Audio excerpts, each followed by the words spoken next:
and the recording will be available after the session. To keep our timings within your lunch break, our speaker will present the webinar, and if you have any questions, then there'll be an opportunity to do that, to ask them at the end of the session using the Q&A box. Our speaker today is Adele Kilbane. Welcome, Adele. She is our Senior Manager at Specialist Accounting Solutions. Adele is an ACCA qualified accountant with a range of experience across a variety of sectors. We also have Sean Hackerman, our director, on the call, who will be part of the Q&A session at the end. And so if everyone's ready, I will now hand over to Adele. Thanks very much, Adele. Thanks, Maria. I thought I'd start with a bit of background about our company, Specialist Accounting Solutions. So we're an accountancy practice based in Reading, although we do have clients all over the country, and we specialise in advisory and financial outsourcing. So on the advisory side, we can assist with something like a cash flow forecast, or something more complex like an integrated financial model. We can assist with business valuations if your company is raising any capital, or if you're going through any acquisitions or disposals, we can also assist and support with that. Then on the financial outsourcing side, so we could be your outsourced finance function. We could be your virtual head of finance or virtual FD. We can assist with the bookkeeping, or if you have a bookkeeper in-house, we can support them and produce some useful management information from the accounts. And then on the compliance side, we can assist with statutory accounts, tax, VAT, and payroll. And we do have a variety of clients from all different industries, including hospitality, pharmaceutical, professional services, and online retail. Getting into the webinar, why use a cash flow forecast? So cash is king. I'm sure we've all heard that before, but cash always has been and remains a critical tool when running a business. It's essential to have enough cash to continue to trade and pay suppliers and staff. A cash flow forecast is a tool to help predict the likely cash position of your business, and it can help you plan ahead and provide visibility, especially in challenging times. So the cash flow will make you aware of any upcoming cash challenges opposed to being caught off guard. If you are forecasting a cash crunch, then you can plan and devise steps early on to ideally avert or delay the liquidity crisis that your business might face. Or alternatively, if you have surplus cash in your business and you're looking to expand, the cash flow can help plan the timings of that expenditure. So as part of this webinar, we'll be sharing our own cash flow template, which I'll be sending out to all of the participants after the webinar. There are many templates available out there. So although we will be referencing to our own template in the webinar, they should be comprised of pretty much the same key components. So on the right-hand side, you can see this cash flow template here. And this has got 3 sections. So we have the cash inflows, which is this top box here. Then the second larger one here is the cash outflows. And then at the bottom, we have got the opening and closing balances. And we will discuss each part of this cash flow in more detail during the webinar. Then on the left-hand side here, we have a graph which shows the closing cash position for each of those weeks. And again, this is part of our cash flow template. So as part of the template, there are 2 tabs. The first one is this graph, and then the second one is this one here where you would input your data. The template is mostly aimed at SMEs and small businesses, but it can be tailored to your company. And to help you with that process, this webinar will offer some suggestions of ways to categorise your cash inflows and outflows. A point to note is that most SMEs just have one main trading bank account. However, if you do have multiple bank accounts, you could either include the cash movements and cash balances of all of your accounts in the single spreadsheet. So you have one cash flow template with all of your movements in there, or you could prepare a cash flow for each of your separate bank accounts. We would recommend the former. I think it's a lot easier to see the overall position of your business when you have the consolidated cash position, but you have 2 options there. Looking at general principles of a cash flow forecast. So we start off with the opening balance. So this will be from your bank statement. Then we'll have the cash inflows and the cash outflows, which result in the net cash movement. And these components are used to calculate the closing balance for the period that we are forecasting. So in terms of timeframes, a weekly forecast between 8 to 16 weeks is recommended, as predicting cash on a granular level past this is quite a challenge. Obviously, it depends on the nature of your business and how fixed your cash inflows and outflows are, but a lot can change in the space of 4 months, especially for small businesses. Remember to always use the gross figures in your cash flow forecast for both the cash inflows and outflows. So this means that the figure will include the VAT. So obviously gross figures include VAT, net is without the VAT. So for example, you may invoice a customer £100 for a service or some goods, plus the VAT. So the total invoice would be £120, obviously the VAT at 20%. So that invoice, although you will be recognising £100 worth of sales, you will receive £120 from that customer. So that will be the figure that you would use in your cash flow forecast. Look at the past to predict the future. So we recommend reviewing historical data, such as previous management accounts and bank statements. So you have a very good understanding of your cash inflows and outflows that you would need to include. And this review process will help you build a more accurate forecast. So looking first at the cash inflow. So this again is a screenshot from our template. That was that first box on the other slide that I showed you. So cash inflows will be any monies in from any clients or customers. And in this example, we've broken down the cash receipts by client. So there are a number of invoices that are due from customers 1 to 10 here. And we're trying to predict when these will be paid, not when they are billed. So when reviewing the historical data, you can gain an understanding if the initial assumptions you wanted to apply in the cash flow were realistic. So for example, you may have assumed that all of your clients would pay the week the invoice is due, but it turns out that's not the case and your customer pays a lot later. So for example, you might have 30-day payment terms with a certain customer. However, when you reviewed the historical data, you could see that they normally pay in 60 days.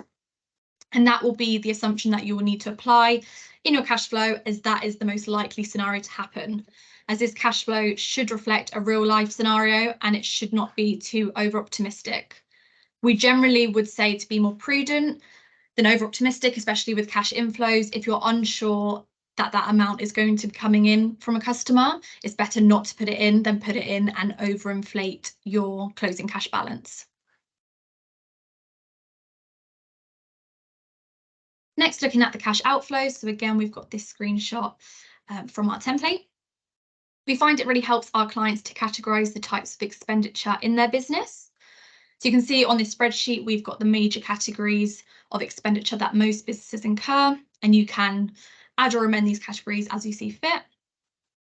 So at the top here, we've got our payments to suppliers.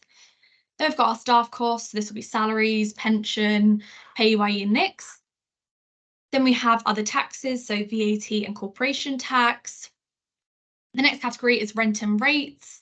And then we've got other costs. So this could be any odd subscriptions that you have, any direct debits, anything like that can go into that category. And then at the bottom there, we've got our loan repayments. Remember, it is a cash flow forecast. So the week that you enter the figure into the cash outflow section of the template is when you'll actually make the payment. So it's not the date of the invoice. For example, you may have one payment run a month. Say if your payment run is on the 30th of the month, that needs to be on the week commencing the week of the 30th. That's where you need to pop in those cash outflows. Even if some of those invoices have a differing invoice date or due date, whether that's before or after the 30th, if that's when you are most likely going to be paying that invoice, that's the column that you need to input it in. It's really important to include any payments to HMRC, including any payroll taxes, VAT and corporation tax. And then another item that is easily overlooked are the pension payments, so ensure those are also included. So looking now at those totals that were at the bottom of the template. So we start here with our opening cash balance. So this cell here, that's in yellow, that 10,000, that will be from your bank statement. So at the start of that period in week 1, you will enter your opening cash balance. Then we have the net cash movement. So again, that'll be all of the cash inflows and outflows. And we can see in this week, there's a net cash outflow of that 29,700. And then that will give us our cash balance, which is obviously the opening balance, plus any cash movements will then give us our closing cash balance. So we can see that closing cash balance for that week, that first week, is 19,700 in negative or overdrawn in this case. And this closing cash balance then carries forward to be the opening balance of the following week. So we can see again that 19,700 withdrawn is then the opening cash balance for the second week, and that continues for each of those weeks. Graphs and other visuals are helpful to see the movements in cash in a snapshot and to highlight pressure points in the cash flow. So we can see here we've got 4 weeks where the cash is in negative or overdrawn. And we can see especially this one here in week 5, this is followed by a big inflow of cash. See that week 6 cash closing cash balance goes right up.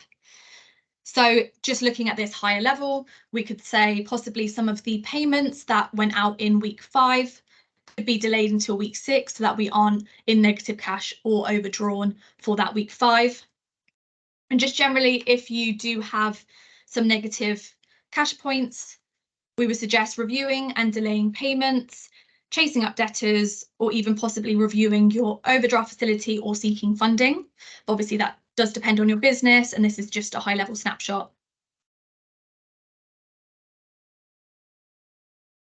The checks to run, make sure to check all of the formulas. It's quite easy to add rows in Excel and then forget to check the sum at the bottom. That includes the additional rows. So always check the formulas and sums at the bottom and on the right-hand side. Ask yourself, is your forecast closing cash balance realistic? If it looks too good to be true, it probably is, and you need to revisit your assumptions because you may have overstated your cash inflows or forgotten to include some of the costs. Prepare what accountants call a proof in total. So this means that you need to check whether the adding sum of all of your cash inflows and cash outflows to your opening cash balance results in the same closing cash balance that you are forecasting. So essentially, it's just an extra check that everything is included. We can see here, this again is from our template. We have this little check at the bottom. So we have the opening cash balance there. We add any cash inflows, take away any of those cash outflows, and then that leaves us with a closing balance. And we're checking that balance back to those totals that were at the bottom of the template to make sure that everything is included.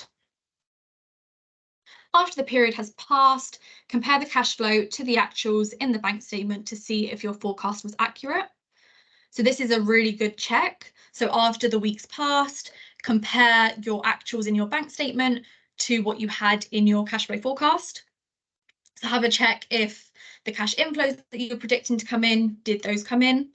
And the cash outflows, did you include everything in there? And that way then you can amend the cash flow going forward. Say if you missed some payments in there, possibly some direct debits, you can add those in. Or if you were overstating or understating your sales, you can then adjust your assumptions going forward. As generally, the outcome of your cash flow is only as good as the data inputted into the template.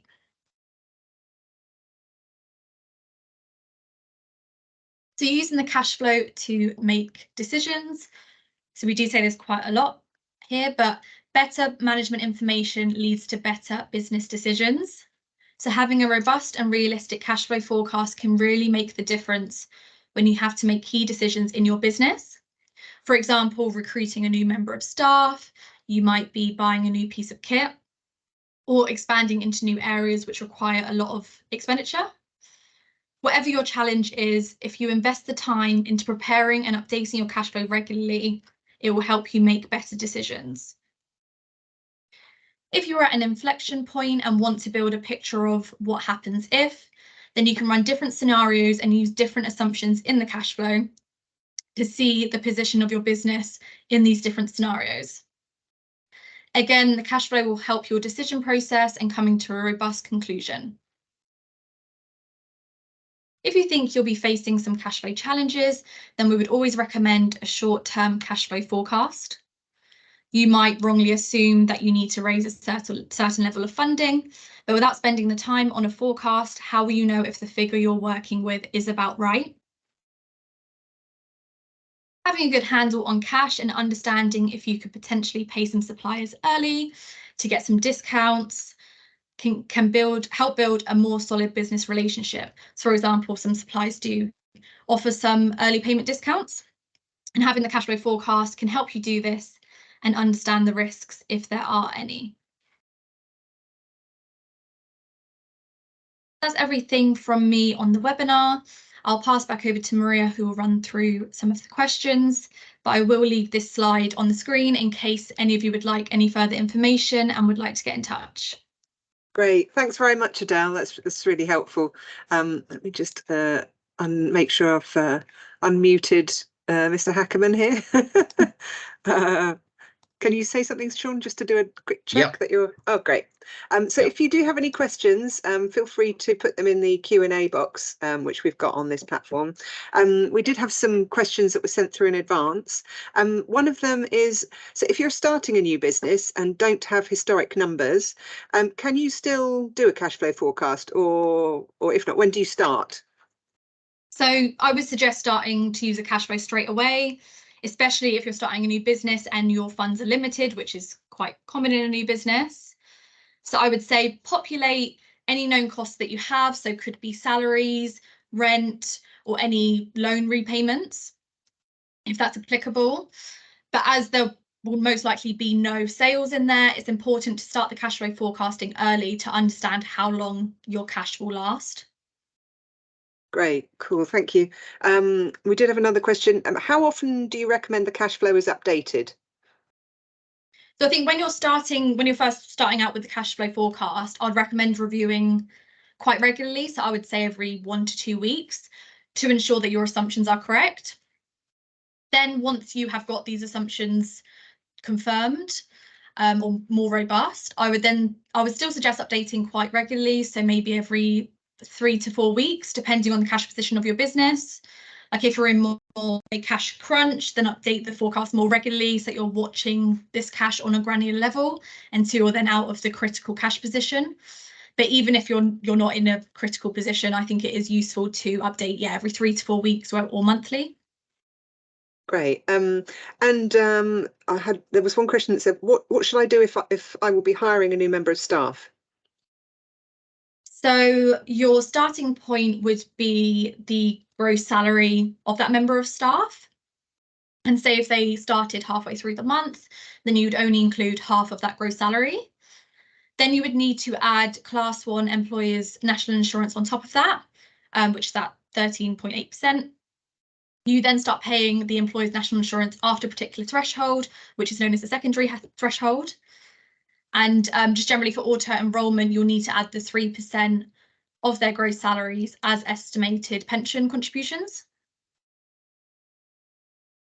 Cool.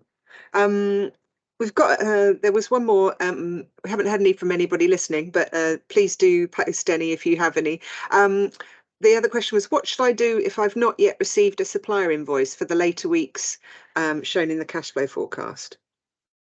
So I think it's best to look back at the historic supplier invoices, if there are any, and possibly take an average over the last 3 months or use the most recent figure. I think it depends what that supplier is supplying, if it is a regular cost or not, but just use whatever figure you feel is the most likely amount that you'll need to pay and enter that into the forecast.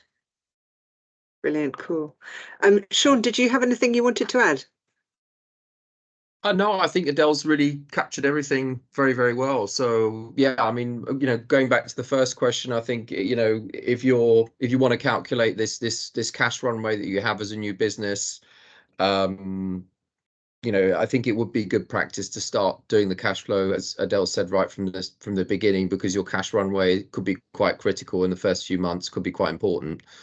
You might start off with a certain level of funds, and if you're not sure how long it will last, the cash flow forecast can really give you a much better feel for how and when the money's going to go out and on what you're going to spend it on. Obviously, you'll have a picture in your head how that will pan out, but if the Excel spreadsheet is set up correctly and the assumptions are robust, you'll have a level of comfort around it. If anything, it's kind of, we've found that historically, working with clients and even current clients at the moment, when it comes to cash flow forecasting, it gives you comfort around making decisions and knowing where you're at. That's really what it's all about. It doesn't necessarily have to be a business critical position that you're in. In other words, will you run out of cash or not run out of cash? But it does help make decisions that are important to you and your business, which, if you're spending a lot of money, I think it is really key. So I think having a cash flow forecast to help you make decisions, whether or not you're well funded or not, I think is always really important. Cool. Thank you. We've got a question from Lee. He said, would you recommend Xero Analytics Plus, as we have 15 pharmacies, all with their own bank accounts, but all linked to one Xero account? We have 3 staff running these accounts, so would this be better to save times than having to keep updating Excel sheets? Do you want to cover this one, Sean? Yeah, we are aware of Xero Analytics. We have other software that we use to pull data out of Xero. So we don't use it on a regular basis, but we know the basic analytics package. So if that information feeds into something that you can consolidate quite quickly, then that might be an idea. But we don't use it. We use another piece of software to obtain that data. But I think in general, any kind of information that helps you get to grips with the data on a regular basis, and that where you there's less automation involved, and you can get hold of the information as quickly as possible and as easy as possible. In other words, you're very efficient at that.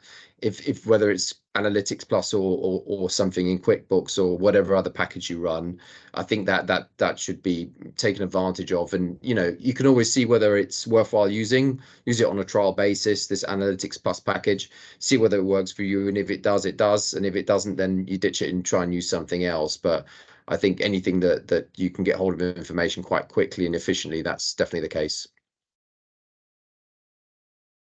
Great. Okay. Thank you. Are there any other questions? Hang on a second.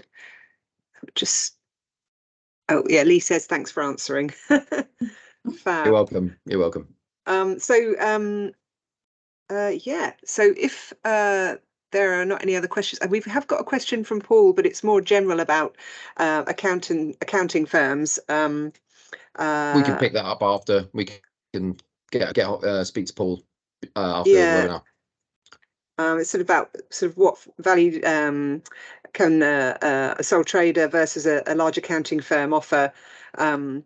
So what would be the pitch for that? But I think that's something separate to cash flow forecasting, and I'm sure if Paul's okay, we'd happily get in touch with him later and share some more information about that. But obviously, specialist accounting solutions, we do offer a personal touch, I suppose, compared to a larger firm. We're an SME ourselves, so we know what that's like. Sean, did you want to say anything more about your service offering as an accounting firm? Yeah, accounting sure. sole trade. Well, we've covered quite a bit at the start. We do tend to focus on corporates, so we tend to have a corporate client base. So we don't have any sole traders at the moment. So I'd want to be just lay that out there. Having said that, if you did want to incorporate and want to have a bit more support on that level, then we'd quite happily help you. But also we do personal tax work. So if you do need support on that level, we can help. Great, thank you. Yeah, so if there are no further questions, let me just see. I don't think there are. We will call this meeting to a close. Thank you so much, everybody, for attending. It's lovely to see a good body of turnout of people attending.